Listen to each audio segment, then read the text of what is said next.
Menurut Anda orang Buddha dengan orang Kristen yang punya perjanjian lama lebih mana yang diselamatkan, ya Kristen atau orang Buddha yang tidak mengenal Yahweh sama sekali? Hasil Yahudi. Bang, Tuhannya orang Yahudi itu satu-satunya Tuhan. Kami ini percaya Tuhannya orang Yahudi. Kenapa kalian larang? Kenapa kalian menuduh kami mencuri? Konteks di kejadian itu universal. Karena ya tadi kan salah, terbukti kok roh alam layang-layang salah itu. Lah itu bukan esensinya. Intinya kami percaya Tuhan Bani Israel, Tuhan orang Israel. Sesuatu yang esensi itu. Tuhan Abraham, Ishak dan Yakub. Sesuatu yang esensi. Kamu bukan menyembah Allah Israel, kamu menyembah manusia. Jelas kalian itu tidak menyembah Allah Israel, kalian menyembah manusia. Itu dilarang. Jangan engkau menyembah laki-laki atau perempuan. Ayatnya ada di dalam Torah. Tunggu aku cari. Kami nggak menyembah manusia. Siapa yang menyembah manusia? Lah Yesus kan orang. Dia itu anak domba Allah.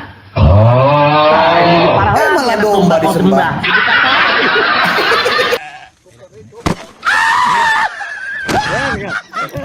Itu korban yang harum. Itu korban yang harum. Itu korban yang harum buat tuannya Yahudi. Mending anak manusia daripada anak domba. Jadi nih 3 juta ini nih, konsisten banget dia. loh, yang konsisten kalian, orang salib sama pohon aja nggak bisa bedain.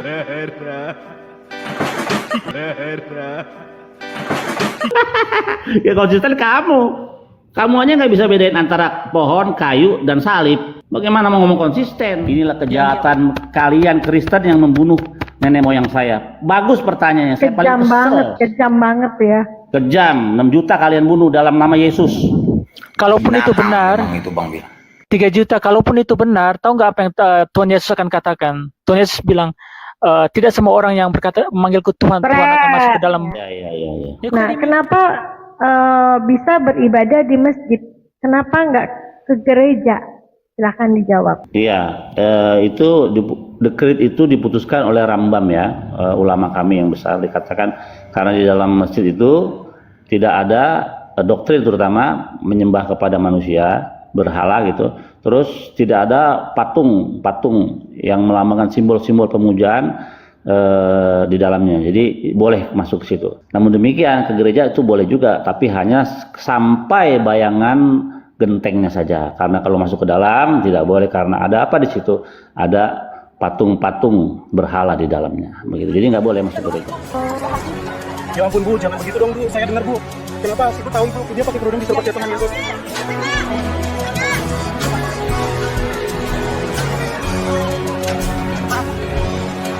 Apa yang dilakukan apologet muslim membahas keyakinan kalian adalah reaksi, bukan aksi. Selama kalian masih mengusik apa yang menjadi iman kami, keluar masuk kampung menjual agama kalian ke kami, maka selama itu pula kami akan hadapi, membedah apa yang kalian tawarkan sebagai bentuk perlawanan anasir-anasir penyesatan dan pemurtadan yang gentayangan dan kalian tebar. Assalamualaikum warahmatullahi wabarakatuh. Bismillahirrahmanirrahim. Sahabat Fakta Islam TV. Di sini media edukasi umat Islam berisi konten-konten dialog, debat lintas agama, reaction, dan narasi yang disajikan dengan gaya menghibur, namun tentu tetap kritis dan logis. Bagi yang belum subscribe, bismillah silakan subscribe untuk mendukung dakwah ini. Anda menjadi bagian dari gerakan mencegah dan menghadang anasir-anasir penyesatan dan pemurtadan yang gentayangan di sekitar kita. Di video kali ini di Fakta Islam TV, kita akan menyimak perdebatan sengit namun kocak antara Kristen dan Judais alias Yahudi. Kristen berusaha keras meyakinkan bahwa Tuhan yang diimani Kristen adalah Tuhan yang sama yang diimani Yahudi. Makanya mereka suka bangga dengan hal-hal yang berbau Israel, karena emang mereka mendaulat salah satu warga Yahudi sebagai Tuhannya. Tapi malang tak dapat ditolak.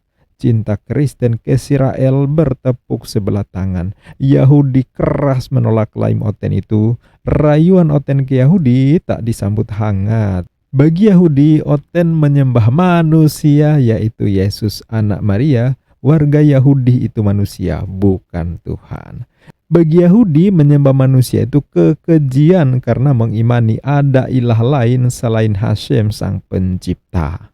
Bahkan bagi Yahudi, mereka boleh beribadah di masjidnya Muslim, tapi dilarang keras mendatangi gereja. Karena di gereja ada penyembahan berhala. sedangkan di masjid menyembah ilah yang sama dengan yang disembah oleh Yahudi. Begitu. Nah, bagaimana kekocakan debat yang bikin Oten babak belur dihajar habis-habisan oleh apologet Judaisme? Ini dia. Bagaimana menurut Anda orang Buddha dengan orang Kristen yang punya perjanjian lama lebih mana yang diselamatkan? Ya, Kristen atau orang Buddha yang tidak mengenal Yahweh sama Hashem sama sekali? Di dalam iman Judaism, apapun yang tidak diketahui orang itu selama hidupnya tidak akan dituntut daripadanya. Nah, yang bahaya kalau orang sudah tahu kebenaran tapi dia tidak mau mengikutinya, itu yang bahaya. Begitu. Nah, itu dongeng itu. Anda nggak punya datanya. Jadi itu hanya klaim kosong. Loh, itu kan ada. Kamu mau lihat? Saya kasih lagi. Udah berapa data yang saya kasih ke kamu? Ya. Jadi tadi saya udah kasih data di dalam kitab Zakaria, 10 orang dari 10 bangsa-bangsa akan datang kepada orang Yahudi. Bukan terang itu nyamperin gelap. Biarlah gelap itu yang datang kepada terang. Itu makanya orang Yahudi itu di dalam kitab Yesaya dikatakan, engkaulah saksi-saksiku, engkaulah Orlagoim, menjadi terang bagi bangsa-bangsa. Tunggu saya cari ayatnya. Itu tugas orang Yahudi. Bang, Tuhannya orang Yahudi itu satu-satunya Tuhan. Kami ini percaya Tuhannya orang Yahudi. Kenapa kalian larang? Kenapa kalian menurut kami mencuri? Konteks di kejadian itu universal. Karena ya tadi kan salah. Terbukti kok roh alam layang-layang salah itu. Lah itu bukan esensinya. Intinya kami percaya Tuhan Bani Israel, Tuhan orang Israel. Sesuatu yang esensi itu. Tuhan Abraham, Ishak dan Yakub. Sesuatu yang esensi. Kamu bukan menyembah Allah Israel, kamu menyembah manusia.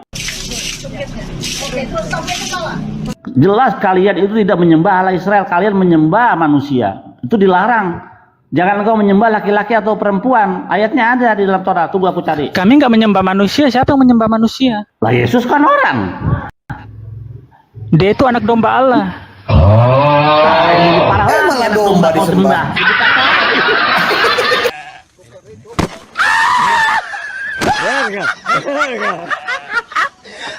Domba disembah.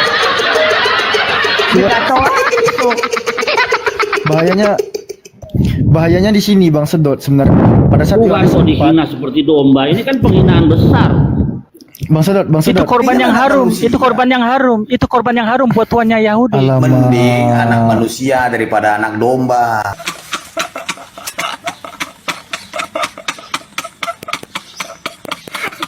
Makin parah pemikiran. Sejak kapan Hashem itu?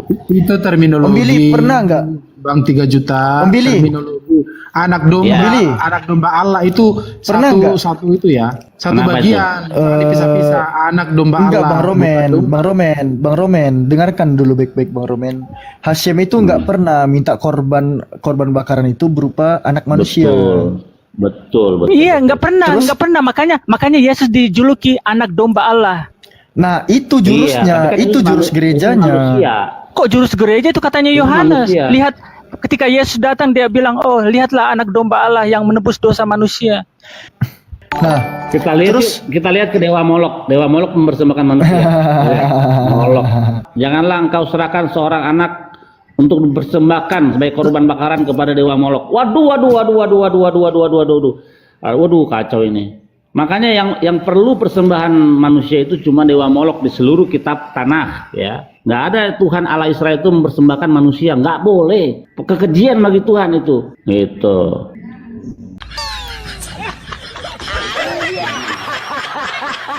Jadi di sini problem besar bagi Oten karena mereka mengambil kitab Yahudi, mereka tempelin di kitabnya, mereka sebut perjanjian lama, bahkan mereka ubah tafsirnya sesuai doktrin-doktrin yang mereka imani.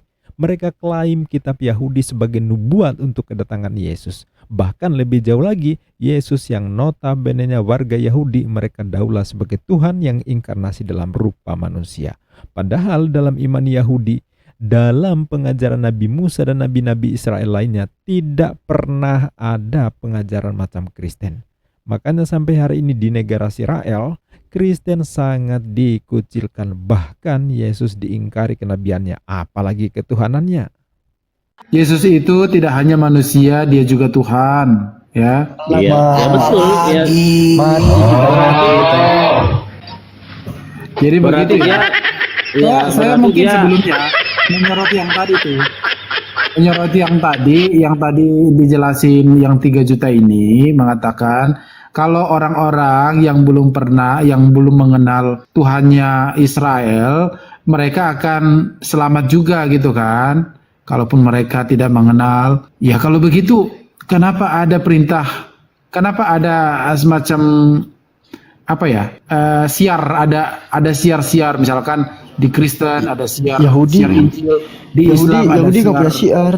Yahudi nggak punya syiar, Bang. Yahudi nggak ada siar, makanya kalian kan di sini cuma bertanya saja. Saya nggak mengabarkan, kalian bertanya gimana kok ini begini. Oh, saya jawab, biarlah kegelapan itu datang kepada terang, bukan terang datangin gelap. Begitu. Karena tugas yang orang syiar Yahudi itu menjadi orlagoim, terang bagi bangsa-bangsa. Kita lihat ayatnya. Kalau di dalam Judaism itu hendaklah engkau mengajarkan berulang-ulang kepada anak-anakmu. Jadi hanya kepada anak-anaknya saja dikasih turunan-turunan gitu. Bang, 3 juta kenapa?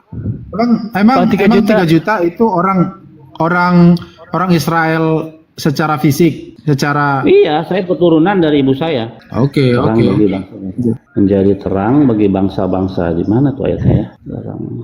Dalam kitab Yesaya itu, aku lupa tuh. Terang Bang, 3 juta. Iya. Kenapa Israel hancur di abad ke-1 dan tercerai-berai? Kok abad ke-1, abad sebelumnya juga, sebelum Masehi itu bait suci pertama. Bait suci pertama itu diizinkan oleh Hashem hancur oleh karena penyembahan berhala. Ya. Terus yang di abad ke-1 ini kenapa hancur? Tercerai-berai. Kok yang kedua di abad pertama dah salah itu. Gini, waktu 40 tahun setelah Yesus, 40 tahun saya nggak tahu, pokoknya setelah Yesus mati. Tunggu dulu, setelah Yesus mati, abad Romawi menghancurkan. Narasimu betulin tahun dulu. 70 ya, abad ke-1 dong. Tahun 70 Yerusalem hancur itu. Astaga, nodol banget sih kalian, ampun dah so tahu banget sih. Kalian mengatakan bait suci kedua itu abad pertama. Salah kalau kamu bilang bait suci hancur abad pertama. Betul. Bait suci kedua itu bukan di abad pertama. Aduh, ampun. Siapa yang ngomongin bait suci? Aku ngomongin Israel. Ezra dan Nehemia. Itu di zaman aku ngomongin Israel. Kita ngomong bait suci. Kenapa Israel hancur? Israel itu kalian memang benar-benar hukumannya apa? Kalian apakah kalian menyembah berhala? Tidak bisa lepas dari bait sucinya. Kalian itu memang benar dodol. Siapa yang ngomongin bait suci? Kita nggak ngomongin bait suci. Maka kami bertanya. Oke. Dengarin dulu penjelasannya biar masuk. Israel itu tidak bisa lepas dari bait sucinya. Makanya ketika mereka dibuang, kamu kan ngomong soal pembuangan. Dicerai-beraikan itu hubungannya dengan bait suci. Ketika bait sucinya hancur, mereka dibuang. Otaknya di mana sih kalian, belajar di mana kalian ini?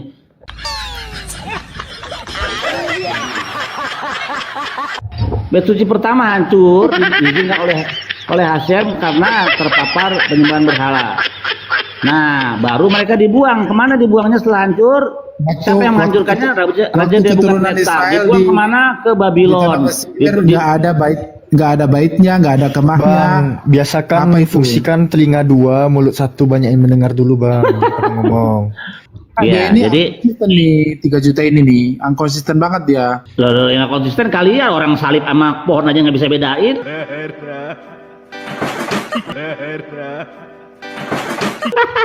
Ya konsisten kamu aja nggak bisa bedain antara pohon, kayu, dan salib. Bagaimana mau ngomong konsisten? Yang di abad pertama itu kenapa Israel dibubarkan di pembuangan? Dibubarkan? Siapa yang bubarin? Di pembuangan di itu. Bukan dibubarkan, dihancurin, Bang. Ya dihancurin. Nah, makanya kalau ngomong itu kan, ya teman-teman ya, kalau ngomong nih teman-teman Kristen, kalau sebelum ngomong mikir dulu. Kebiasaan orang Kristen selalu di dalam perdebatan atau diskusi ngomong dulu baru otaknya dipakai.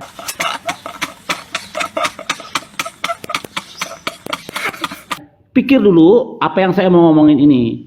Dibubarkan. Siapa yang bubarkan? Bil, bukan ngomong dulu, congor dulu. Iya. Orang Yahudi tersebar atau di pembuangan, yang tepatnya pembuangan ya, itu yang paling mantap.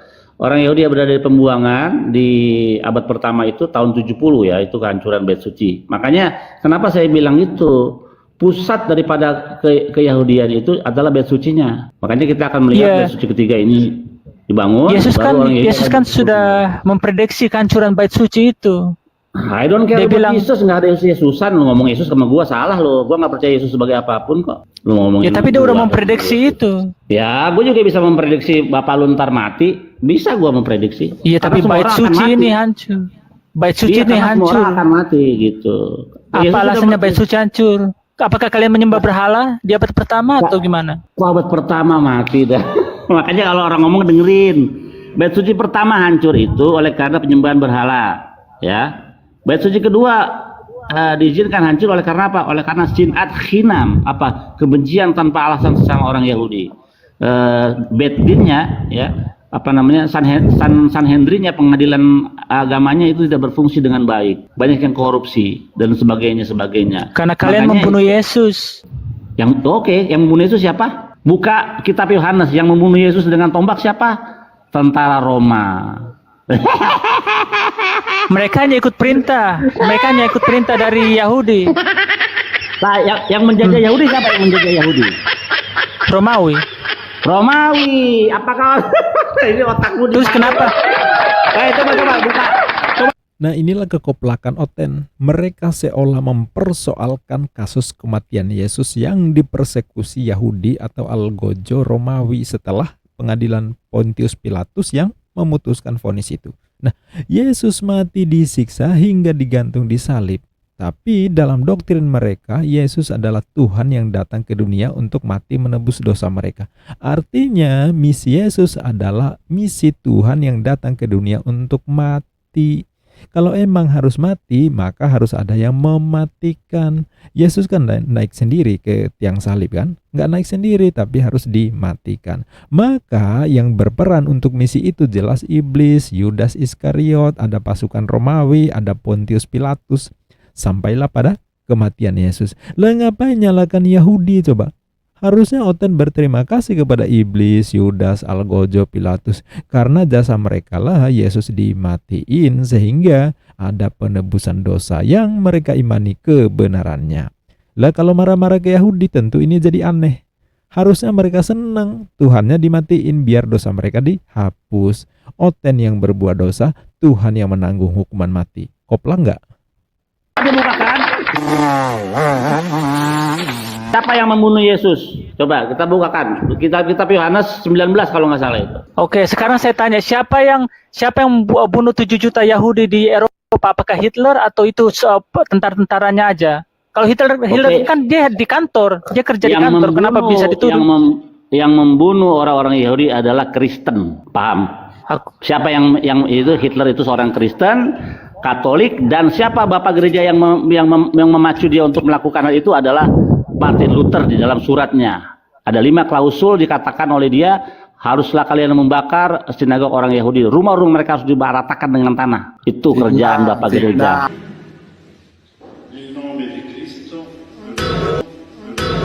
Jangan ada yang ketawa, itu orang tua. Berdosa kalian kalau ketawa. Nah, ini sekarang udah fitnah. Oke, data. Tunggu, lihat data. Nih, data. Memang kalau data itu pahit, sedih banget. Sudah, tunggu ya. Kita lihat Hitler di dalam Martin Luther di dalam suratnya. Kita lihat. Gak ada fitnah-fitnahan, sorry. Nih. Ya, on the Jesus and their lies. On the Jews and their lies. Ini suratnya ya, di dalam kebohongan orang-orang Yahudi. Martin Luther tahun 1543, ya. Apa saja yang dikatakan yang ditulisnya? First, surat pertamanya ini, decree pertamanya, perintahnya. Sinagog mereka harus dibakar dalam api. And whatever does not burn up should be covered as a street. Jadi sinagog harus dibakar. Terus yang kedua, their homes should be likewise. Rumah mereka harus diperlakukan sama. Ya, to be broken down and destroy, harus dihancurkan, ya, sama seperti yang pertama tadi. Terus yang ketiga, ya, they shall be deprived of their prayer book. Waduh. Sidurnya, buku doanya harus dihancurin. Talmud yang mana in which such idolatry lies and cursing, nih, harus dihancurin kitab Talmudnya. Terus yang ketiga, yang keempat, rabi-rabi mereka must be forbidden under threat to death. Nah, harus dihancam dengan hukuman mati rabi-rabi mereka, ya, karena mengajarkan. Stop fitnah. 3 juta, stop fitnah. Lah ini, kok ada fitnah itu kan data. ini loh. data. Martin Luther 1943, ya. Baru yang terakhir, memang kalau data Saya juga itu bisa Menyakitkan. Saya Iya, juga bisa nggak bikin kayak gitu. Udahlah, Roman. Gak usah framing. Yang Sakit kelima. memang. Yang kelima. Sakit menerima kenyataan itu. Yang kelima yang terakhir nih ya, Bisa yang tulis terakhir. beneran begitu. Paspor. Mau bikin 10 saya juga. Ya, passport and traveling privilege should be absolutely forbidden. Jadi nggak boleh kasih paspor izin untuk keluar negeri, nggak boleh. Inilah kejahatan kalian Kristen yang membunuh nenek moyang saya. Bagus pertanyaannya. Saya paling Kejam banget ya. Kejam. 6 juta kalian bunuh dalam nama Yesus. Kalaupun itu benar, Memang itu Bang Bil. 3 juta, kalaupun itu benar, tahu nggak apa yang Tuhan Yesus akan katakan? Tuhan Yesus bilang, tidak semua orang yang berkata memanggilku Tuhan, Tuhan akan masuk ke dalam. Ya kok di mute aku? Aduh. Itu benar kok, itu sejarah. Makanya kamu belajar sejarah yang benar, ya. Kalau kamu masuk ke dalam dunia debat, dialektika begini, kamu harus banyak sumber. Sejarah menyatakan bahwa Martin Luther adalah bapak gereja yang besar di zamannya, tahun 15 tadi, ya. Itu yang sebelumnya perang salib, 2 kali perang salib dalam nama Yesus. Mereka taruh salib di dada mereka, tapi dia membunuh orang Yahudi. Habis kalian. Masya Allah, luar biasa. Kejamnya. Bunda nanya ya, boleh ya Bil? Ya. Bunda ada baca literasi tahulah gitu kan, kalau mau sembahyang atau ibadah, kenapa kalau nggak ketemu ya rumah ibadahnya orang Yahudi atau apa namanya Bil, sinagog ya, kalau salah maafin ya. Ya. Nah, kenapa bisa beribadah di masjid, kenapa nggak ke gereja? Silahkan dijawab. Iya, itu dekret itu diputuskan oleh Rambam ya, ulama kami yang besar, dikatakan karena di dalam masjid itu tidak ada doktrin, terutama menyembah kepada manusia, berhala gitu. Terus tidak ada patung yang melambangkan simbol-simbol pemujaan di dalamnya. Jadi boleh masuk ke situ. Namun demikian ke gereja itu boleh juga, tapi hanya sampai bayangan gentengnya saja. Karena kalau masuk ke dalam tidak boleh, karena ada apa di situ? Ada patung-patung berhala di dalamnya. Begitu. Jadi nggak boleh masuk gereja. Oh, jadi gereja ini menyembah berhala ya kalau begitu ya? Ya, ulama didengerin. Ulama kan manusia, bisa aja salah. Bukan ulama. Bunda baca sejarah juga loh. Kok ulama katanya? Ya udah. Itu nggak bisa juga di gereja itu Bun, nggak ada tempat. Di situ kan kursi panjang full, ada alat band. Nanti kalau Bang Billy ibadah di mimbar nanti dikira pendeta nanti kan? Bukan itu juga kebersihannya itu nggak menjamin kesuciannya di dalam gereja itu, betul nggak Billy? Kan kalau kita kan masuk masjid buka sepatu harus bersih. Kalau ini ke gereja entah habis meja B2 atau kucing. Betul nggak Bil? Ya mungkin kan kalau kita kan kalau misalnya mau masuk sinagog itu harus netilat yadayim dulu, membasuh dulu tangan kita ya, bersih dulu. Baru kata Adonai ini melekholam masyarakat desyun bersanu al netilat yadayim itu. Baru kita nyuci tangan, baru kita boleh masuk. Kalau sembahyang juga demikian. Kalau habis kita dari kamar mandi baca doa asyar yasar et hadama gitu. Jadi hampir mulai dari bangun sampai tidur lagi banyak berkat-berkat doa yang diucapkan gitu. Baik kita makan, misalnya kita makan ya, Yahudi makan kacang, doanya lain lagi. Nanti dia makan snack, doanya lain lagi gitu. Pokoknya hampir semua dari mulai bangun tidur sampai tidur lagi semua harus mengucapin doa. Enggak, masuk Bunda masuk rumah ibadahnya harus buka ini kan, alas kaki kan? Oh iya dong. Juga itu. Oh, Nggak, Bunda, gimana Om Billy mau tefillah di gereja Bunda, kursi semua, ntar sujud kejedot dong kepalanya. Katolik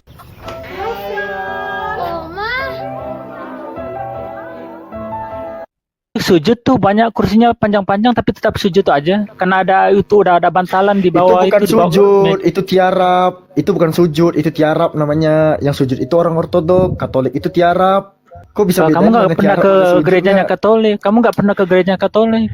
Bukan gereja, paroki yang ada di Riau aku udah datangi semua. Bukan hanya paroki, ya. Katedral pun aku udah masuki. Itu tuh tiarap, bukan sujud. Beda kan? Kamu tahu mana nggak tiarap mana itu? sujud. Astaga. Alah mah suka-suka. Enggak kan yang Katolik dia, Alfi. Dia kan yang Aku bukan Katolik, aku Jadi dia yang Kristen, lebih tahu. Protestan. Tapi dulu aku pernah ke Oh, gereja berarti Katolik ya nggak tahu. begitu. Dia Berarti nggak nggak tahu tahu. dia. Oke, 3 juta. biarawati. Kalau kamu Katolik baru kamu bisa ngomong gitu. Ya, betul. Ini ya. Enggak, aku dulu Pasca- Aku dulu sekolah di Katolik. Pasca- Nah, tiap hari Minggu itu disuruh pergi gereja Katolik. Disitulah aku berlutut kayak gitu. Berlutut tuh beda lagi sama sujud. Oi, astagfirullah. Iya, berlutut sujud beda. Kalau kamu itu, kalau sedot bukan bukan sujud, tapi berlutut. Kalau di Katolik cium patung kaki Yesus, itu berlutut namanya. Oh, Itu. ternyata Gimana Dek Martin? Martin? Iya, Dek Martin. Gimana Dek? Gimana? Apa yang mau ditanyakan?